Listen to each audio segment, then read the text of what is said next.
desinformados.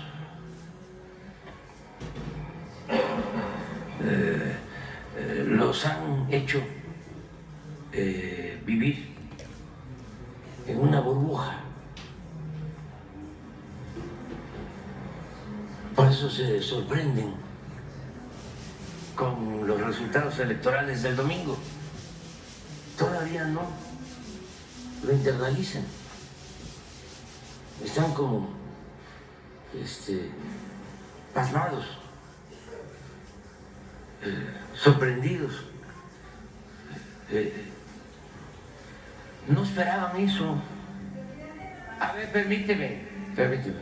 No esperaban eso. ¿Por qué no lo esperaban? Porque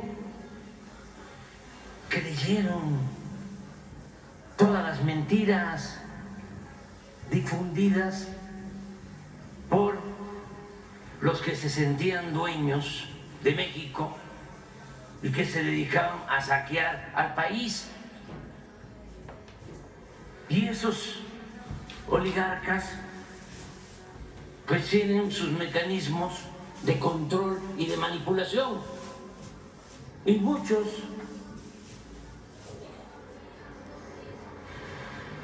de buena fe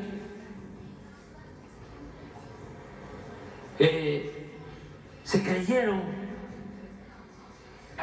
todo lo que les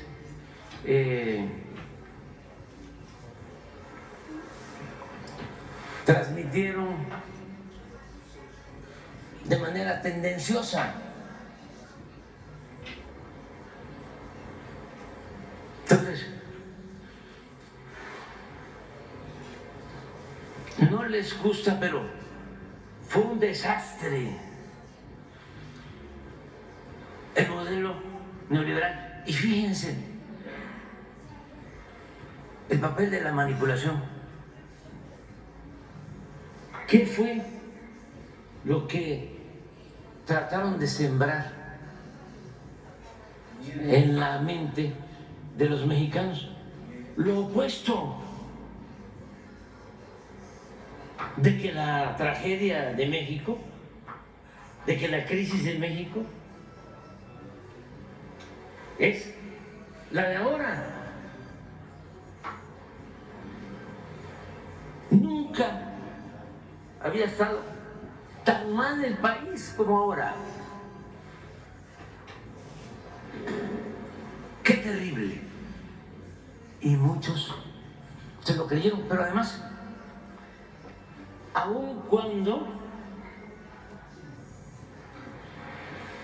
la realidad es otra, porque no quisieron ver la realidad y además porque fue mucho, ha sido mucho el bombardeo de mentiras.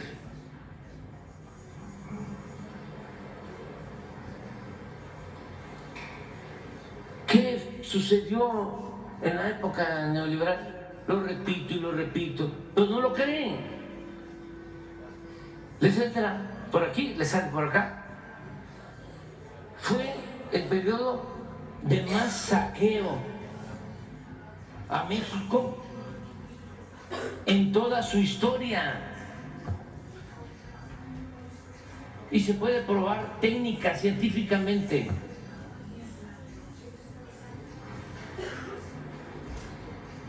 Pero no solo eso, querían destruir todo lo público.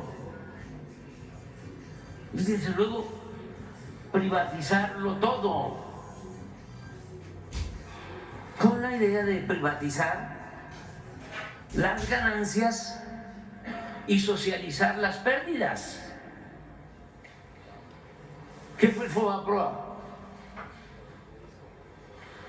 Convertir las deudas de unos cuantos en deuda pública. Bueno, en el caso de salud, ¿Qué daño causaron con los rechazos? Ya se les olvidó de que presentaban examen para ingresar a las escuelas de medicina y rechazaban a los jóvenes con la mentira de que no pasaban el examen de admisión, cuando no era cierto. No era que no pasaran el examen de admisión, es que no había cupo, no había espacio, no había presupuesto, porque estaban promoviendo el que estudiara solo el que tenía para pagar colegiatura. Siempre lo he dicho, no estoy en contra de la educación privada. El que tiene para pagar colegiatura en una escuela privada, ese es su derecho, pero el Estado está obligado a garantizar la educación pública, gratuita, de calidad en todos los niveles escolares. ¿Desde cuándo empieza esta política privatizadora? Desde Salinas, cuando Cedillo era secretario de Educación, que reforman el artículo 3 para limitar la educación pública gratuita solo al nivel básico y dejar al mercado la educación media superior y la educación superior. ¿Qué pasaba? Miles de rechazados cada año. ¿Cuál es el resultado de esa política? Pues que aunque no lo quieren aceptar, hoy en México todavía no tenemos, a pesar del esfuerzo que hemos hecho, los médicos que necesita el país, pero mucho menos los especialistas que necesita México. Fíjense el daño que causaron. ¿Cómo es que vamos a poder tener todos los especialistas en los hospitales para garantizar el derecho a la salud? Bueno, aumentamos al doble las becas de especialistas. ¿Saben que cuando tomamos esa decisión, y aquí está el doctor Alcocer, decir vamos a abrir más, vamos a incrementar al doble las becas para que se puedan especializar más médicos? Recibimos cartas de protesta de asociaciones de médicos especialistas y me consta, desde que entramos al gobierno, no voy a olvidar lo primero que hicimos, porque esto lo teníamos pensado desde el inicio, pero llegó la pandemia y tuvimos que actuar en emergencia. Pero recuerdo muy bien que recorrimos en el 2019 80 hospitales del IMSS Bienestar.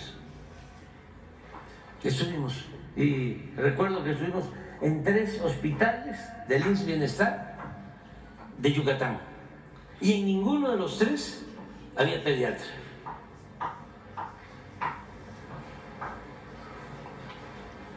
Y así, en general, porque además no tenemos todos los especialistas y por distintas razones que respetamos. No cualquier especialista se quiere ir a un hospital, a una zona marginada. Hemos ahora ampliado las becas, tenemos más especialistas, más estímulos, se abrió la posibilidad de que si un especialista del seguro ya estaba jubilado, pero todavía estaba en condiciones de seguir atendiendo pacientes que se les contrataba sin quitarles su pensión. Y también queremos agradecer, que esto tampoco les gusta nada, a nuestros adversarios, pero esto es un asunto que tiene que ver con la salud de nuestro pueblo y es un derecho humano, no es un asunto ideológico. Contratamos médicos especialistas en Cuba. Tenemos firmado un convenio con el gobierno de Cuba y quiero aprovechar para agradecerle mucho al pueblo hermano de Cuba, a su gobierno, por el apoyo que ha significado el que nos estén ayudando con estos médicos especialistas que están en la Sierra de Nayarit, en Campeche, que están en Colima, que están en todos lados. Y van a llegar otros.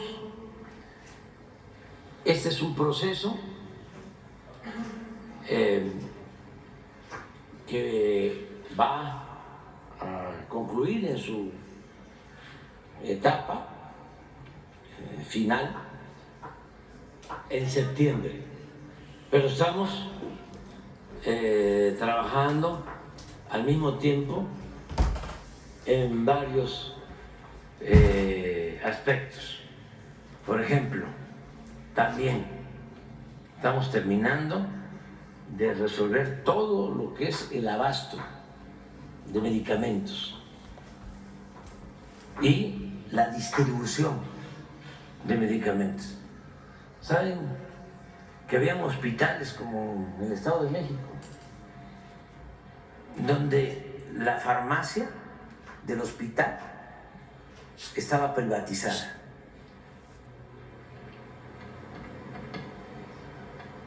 Y habían contratos con empresas, ni siquiera laboratorios o médicos especialistas o empresarios vinculados a la salud. No, traficantes de influencia, políticos corruptos, vinculados con medios de manipulación. Entonces, es importante que se conozca todo esto y que ojalá,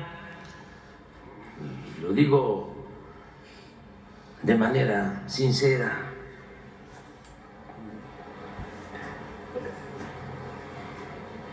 nuestros adversarios, no estoy hablando de los dirigentes, porque ellos tienen un propósito muy definido. A ellos lo que los mueve es el dinero. Y lo que no quieren es dejar de acrecentar sus privilegios. Entonces ahí no hay mucho que hacer. Pero sí hay mucha gente de clase media que ha sido muy manipulada, que me gustaría llamarlos sinceramente a la reflexión, a buscar argumentos, a no dejarse engañar y también a que no abandonen el principio filosófico, humanista del amor al prójimo, que no alberguen odio, que hay que tenerle respeto y mucho amor a nuestros semejantes. Ayer estaba yo viendo, a ver si lo encuentras por ahí, no sé si sea cierto, si exista la persona, pero es muy ilustrativo de hasta dónde puede llegar, ¿sí?, un pensamiento, vamos a decir, fanático, para que se entienda mejor. Por lo general no es un pensamiento del pueblo, incluso de la gente que no está con nosotros, pero que pertenece a las clases populares, sino por lo general es de gente de arriba. Además, que ese es el otro fenómeno que hay que analizar bien, de quienes supuestamente tienen más nivel académico. Por eso siempre hablo de que una cosa es la educación y otra cosa es la cultura. No precisamente el más educado es el más culto. Tómala. Pero a ver si no encuentras donde dice, ya no le voy a dar propina al mesero. A ver si lo encuentras, porque me llamó mucho la atención. Ya no voy a darle nada al viene. ¿Quién sabe si es real? Además, ni siquiera pongamos al autor de ese mensaje, pero sí hay que entender los fenómenos. Y luego me tocó ver a un conductor de radio que la verdad yo no odio, no tengo enemigos, tengo adversarios. Y no quiero tener enemigos, no quiero odiar a nadie. Pero sí me preocupa actitudes, ¿no?, de gente que tiene una función de informar, que es una función pública. O sea, pero tuiteó una persona. No es de ninguna persona. Sí, pero circula, pero como propaganda, pues. Unidos por México. A partir de hoy ya no le daré propina al viene. Ya no le dejaré el 10% al mesero. Ya no voy a darle al limpiador de divisas. Ya no voy a donar cuando haya un desastre natural o terremoto. Ya no le voy a dar 10 pesos al cerillo del súper, aunque sea adulto mayor. Ellos votaron por Morena. Que les ayude Morena. Ah, gente hija de... Pero esta es una. Hay respuestas de la misma gente, brillantes, cada quien pues que haga sus conclusiones, pero hay un conductor que tampoco lo voy a exponer, pero que dice, refiriéndose a la virtual candidata, la virtual presidenta, ¿no?, dice, la odio.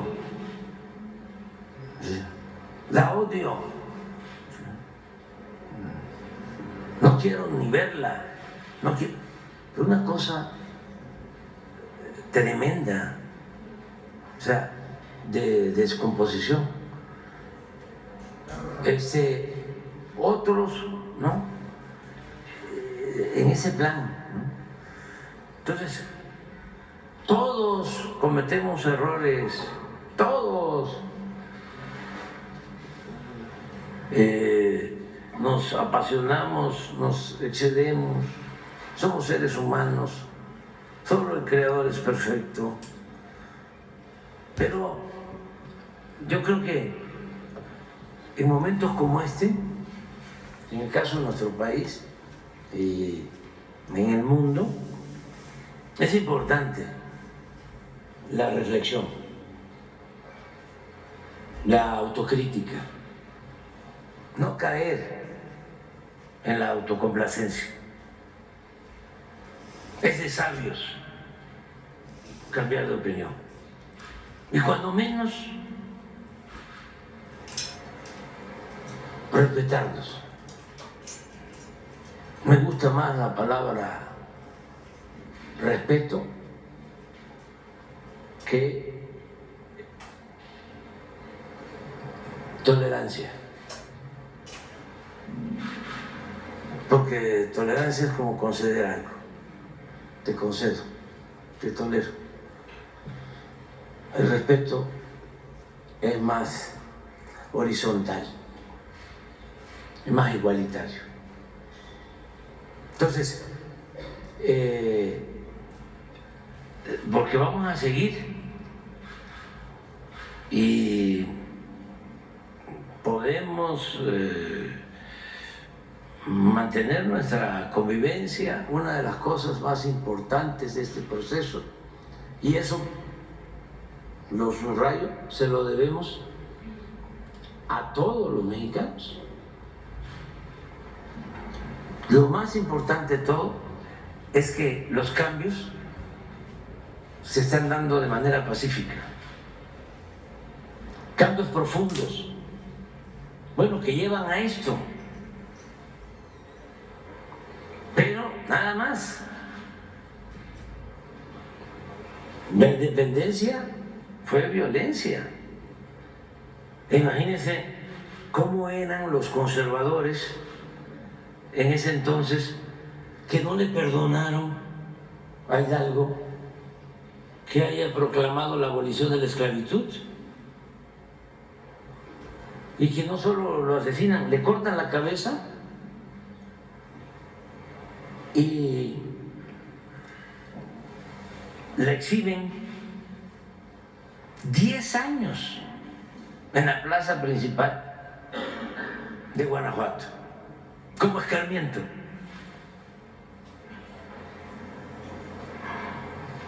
Y en la época de la Reforma, bueno, el que fueran a buscar a un príncipe extranjero para gobernar México. Y en la Revolución, lo que significó el martirio, el asesinato de los Madero, y odio, porque suele pasar que cuando el que lucha por la libertad, por la justicia, por la democracia, pertenece a la misma clase,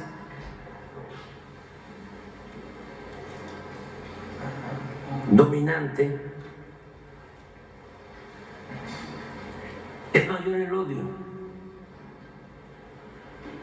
O sea, se sienten traicionados. Me estaban comentando que fue a votar el ministro Saldívar, que vive creo que en Las Lomas, y que lo maltrataron en la fila para votar, y que le gritaban: eres un traidor.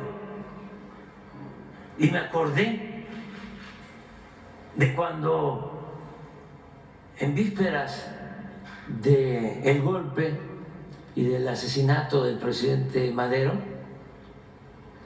asesinan, lo torturan a su hermano Gustavo en la Ciudadela, y un grupo de fifís de la más alta sociedad hacen una caravana para celebrarlo.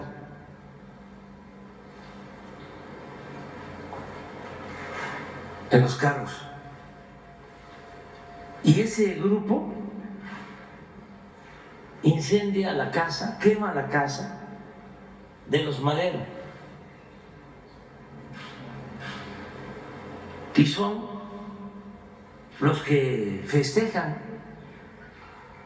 el asesinato del presidente Madero, el apóstol de nuestra democracia.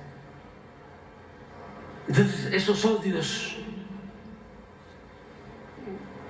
que se desatan con las transformaciones deben de evitarse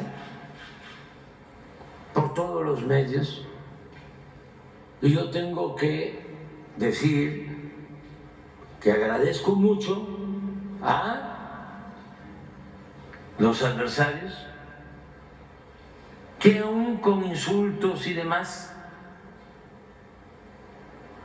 han logrado autolimitarse, y eso lo tenemos que celebrar, porque no es poca cosa llevar a cabo una transformación de manera pacífica. En la historia política reciente, el que intentó hacerlo de manera pacífica fue el presidente Allende, y él fue de los precursores de los cambios por la vía electoral y por la vía pacífica. Y en ese entonces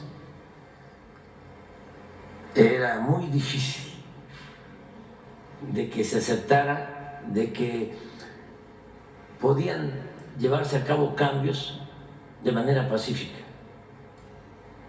Por eso fue una canallada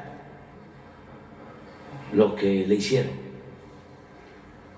porque buscaba la transformación de manera pacífica. Él dejó ese ejemplo. Y nosotros tenemos que seguir fortaleciendo nuestra democracia, que se está consolidando, y siempre apostar a la vía pacífica y legal, y nada de violencia. A todos los mexicanos, todos los mexicanos, porque ahora se dio un paso adelante importantísimo. Es un ejemplo mundial. Fíjense, cuando hablábamos de la manipulación, ¿no? Porque esto no es solo un asunto de México, de los medios de información de México. No, es mundial. Yo pensaba que la frase deriva autoritaria, que la acabo de escuchar hace como un mes,